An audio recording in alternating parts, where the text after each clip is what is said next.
Hey y'all, welcome back. Today we're checking out what powers does the Queen of England actually have.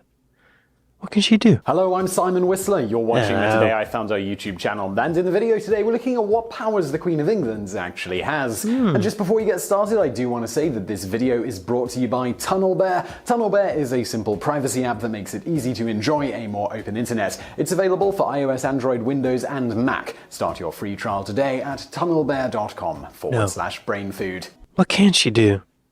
Can she have me beheaded? Disclaimer, I know she's passed away. She seems like a lovely person, and I know her son, Charles, is now the king. So this is a little outdated. Same powers. I assume she could do the same thing as the current king, so it's not outdated. If I go up to her, spit in her face, could she just say, off with his head? I wouldn't do that. Just hypothetically, I would not. Well, maybe I would do that. I don't know. What could she do? So a short while ago, we put out a video about the fact that Queen Elizabeth II neither needs a passport nor a driving license, thanks to a quirk of British law. But what other powers does the Queen of many titles have, and what could she theoretically do if she decided to flex the full might of the authority that she wields? She doesn't need a passport or a driver's license? I know she can drive. I know she was a car mechanic in the war. Strange.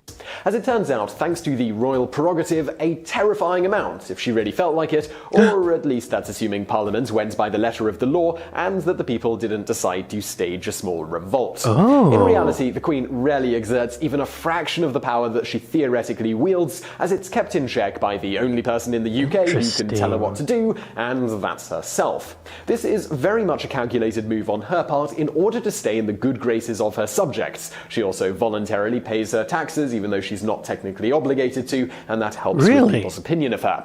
Not only does she avoid openly flexing her political might, she also tends to keep her opinions outside of the public sphere. As historian Frank Prohaska notes, the real secret of royal influence is saying nothing. And anything the Queen does say publicly is pretty anodyne. The minute a monarch or many of the royals say anything remotely political or opinionated, they alienate people and they lose some power. This silence played a large part in how the British monarchy survived post-World War I when other European royal families didn't. In fact, for nearly 2 decades now, the monarchy has regularly had polls run and focus groups put together to keep track of how the general public feels about them and their various actions. They also have on payroll individuals whose job it is to ensure the Queen stays in the public eye and in a way that is most likely to endear her to her subjects. I guess I'm a little surprised by that, but now that I think about it, it makes sense that she would do that. That they would have focus groups and take polls. How else would they know? Because if they go out into the public and they interact with people, those people are going to give them a biased idea of how people think of them. Because even people that hate the monarchy are going to be a little impressed to meet the Queen or King. Be like, oh wow, hey, cool. But then they go home and they be like, that motherfucker, I hate that motherfucker. And in a way that is most likely to endear her to her subjects. Similar to politicians who rely on the voting public, with each public change she presents, right down to the carrying of a cell phone or not, carefully calculated in terms of the impact it might have. While this may seem only self-serving, the Queen has a very lengthy track record as an admirable public servant. She looks different there. Is that really her? Maybe that's an old photo. She looks different. Wow. Whether or not to carry a cell phone is a thing. What would it be like? Yeah, she doesn't need a phone. It might be kind of strange to see her looking at Instagram or watching TikTok videos. It might make her more relatable, but yeah, I guess they decided not to do that because I never saw her with a phone. While this may seem only self-serving, the Queen has a very lengthy track record as an admirable public servant and is also acutely aware that she is a prominent public face representing her subjects, so is keen on avoiding being viewed in a bad light, lest she in turn paints them in a bad light by her actions. As she noted at the tender age of 21 in a speech to the Commonwealth she gave on her birthday, "I declare before you all that my whole life, whether it be long or short, shall be devoted to your service and the service of our great imperial family, to which we all belong." Surprisingly, for many years the full extent of exactly what powers the Queen handed off to the government, but technically retained, weren't publicly known. So she has a lot of power, but she just decides not to wield it. That's sexy, y'all. I don't want to paint the Queen in a sexual light, but there's something really sexy about having power and not using it, you know? It's like when you see a Ferrari driving slow. You know that Ferrari could zip, but it's just driving slow. Like a panther in the night. Sexy. That is, until 2003, when the government released a partial list of the things it can do on the Queen's behalf. For the most part, the list confirms that the government could do things to save the Queen time, such as issue or revoke passports, which simply wouldn't be a feasible thing to be the sole prerogative of the Crown in a modern... Yeah. Oh my god. Can you imagine? She's just sitting at her desk, approving passports. Wow. Yeah, give that power. You don't need that. You don't need that. Or revoke passports, which simply wouldn't be a feasible thing to be the sole prerogative of the Crown in a modern society. However, some were actually slightly worried by some of the things she could do, like declare war, which under rules of royal prerogative can be done without consulting Parliament. On top of that, the Queen is totally immune from prosecution and is considered above the law in the UK. And for... Whoa. That hurts my face somehow. That hits home. Because I don't want to get political, but in America, no one's above the law. I should say the United States. No one's above the law, supposedly. But some people get leeway. Rich people are above the law. If you got enough money, you're above the law. Who are we kidding? Okay. Wow, she can't be... totally immune from prosecution and is considered above the law in the UK. And further, as a head of state, she also enjoys diplomatic immunity in any foreign country she happens to visit. As such, she could commit any crime conceivable anywhere on Earth, at least as the law currently stands, and suffer no legal consequences for doing so. Wow. Wow. Anywhere? Anywhere. She could commit any crime conceivable anywhere on Earth and suffer no legal consequences. Why? Like, maybe she should take a trip to Moscow and visit Putin with, like, a pointed stick. Now it's up to Charles, y'all.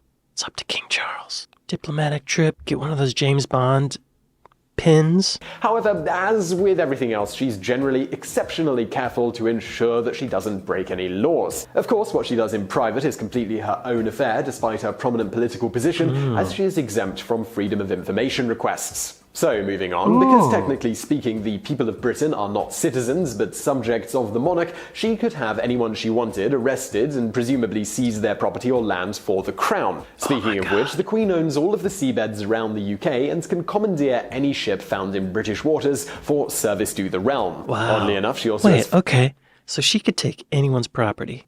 You know, this is crazy because I feel like she could solve a lot of problems by doing that. I can't think of an example, but it just seems like so much power that she could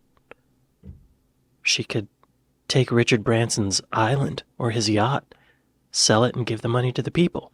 There'd be a lot of consequences, a lot of repercussions. Billionaires wouldn't set foot on the island because they'd get their yachts taken away. All right, not a great idea.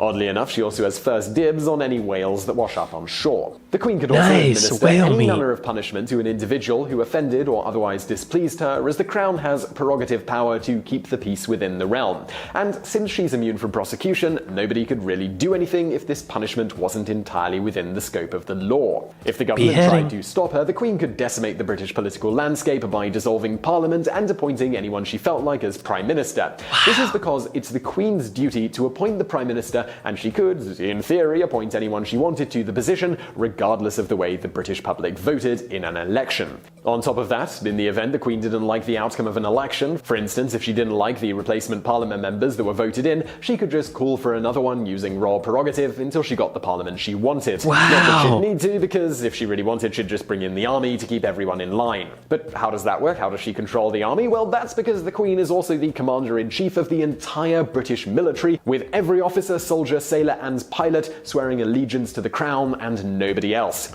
Wait, okay. Okay, she has a lot more power than I realized. But, okay, hypothetically, what if it was a Sunday afternoon and she was kind of bored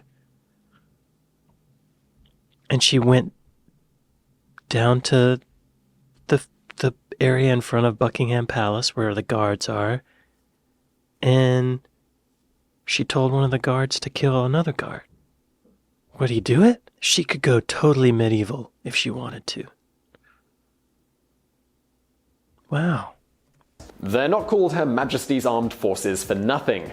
Being considered the ultimate authority on all British military matters, the Queen could authorize a nuclear strike on France or make North Korea an ally, as she has the power to declare both war and peace with foreign nations. As for laws, well, technically the Queen can't create new laws, she can only sign them into law after they've been decided upon by Parliament. Okay. In fact, her royal assent is required to make the law official after being passed by Parliament in the first place. She could appoint ministers who'd make any laws she wanted a reality and then just sign them into law that way. That is a lot of power, but she's not making the laws. But if we're being real, if she really wanted a law passed, if she wanted to put something into law, she could go to Parliament and say, hey, put this in. Or else I'm going to stab you in the neck. And there's nothing you can do about it. Then they would do it. It's pretty gangster. She could appoint ministers who'd make any laws she wanted a reality and then just sign them into law that way. Beyond royal assent, there's also the Queen's consent, which requires she give her consent before any law that affects the interests of the monarchy can even be discussed at all in Parliament. She actually has used this power before, such as in 1999 when she refused to allow the discussion of a bill that would have given Parliament power to authorize military strikes in Iraq instead of needing her authorization. Thank you for doing that, Queen Elizabeth, Your Majesty.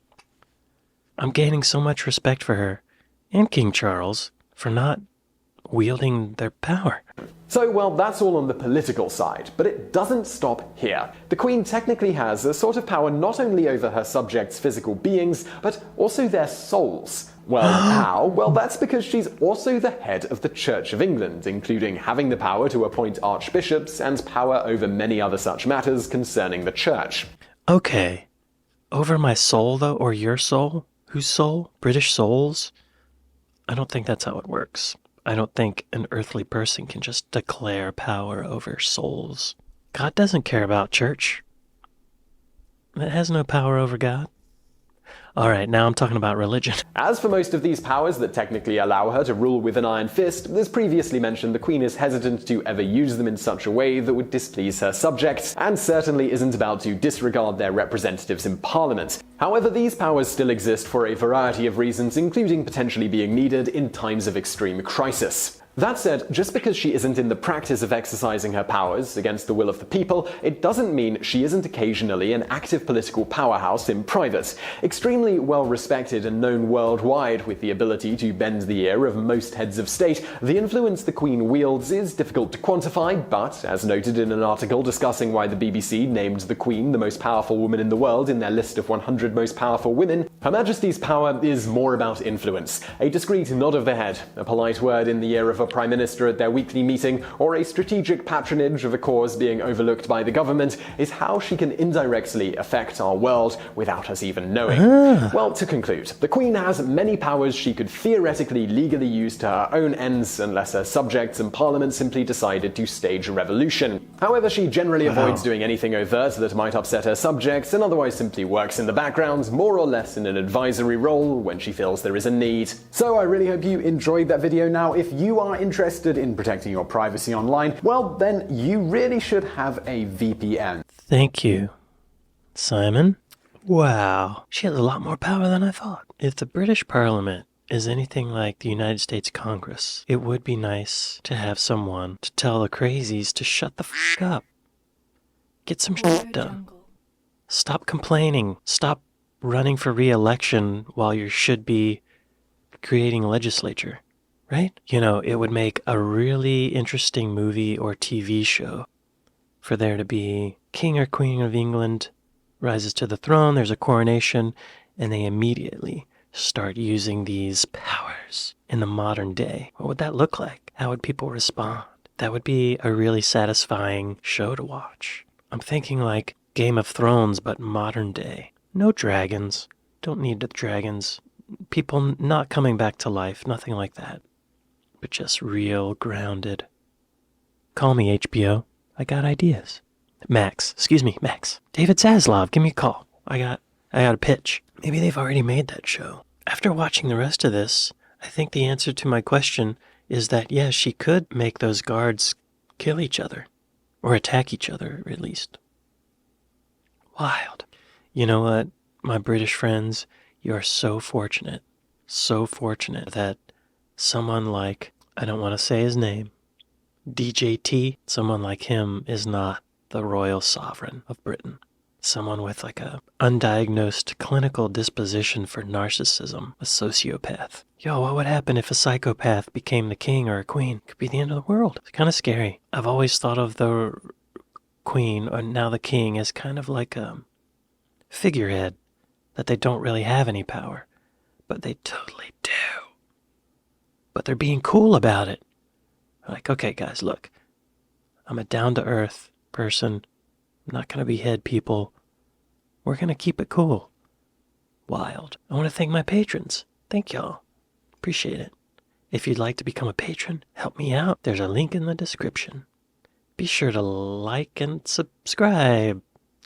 Gotta get used to saying that. Anyway, thank y'all for watching this with me, and I'll see you tomorrow. Later.